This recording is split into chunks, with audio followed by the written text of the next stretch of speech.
Toy izao ndraiky avana ny teny zaraina izay omenantsika anio. Manantena an'Andriamanitra.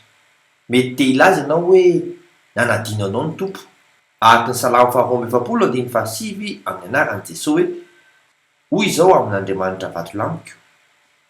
Nahoana no nanadino ahy ianao? Nahoana no mandeha mijoretra noho ny fampahorian'ny fahavaloko? Esory izany fisalasalana izany fa manantena azy.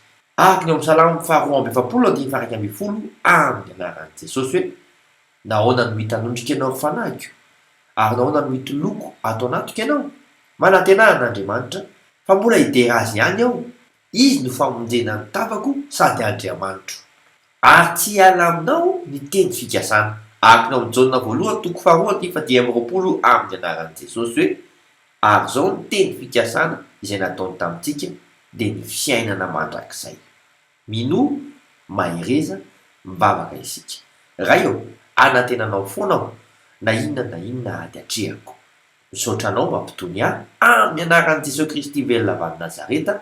Amen. Mandra-piaona tompoko.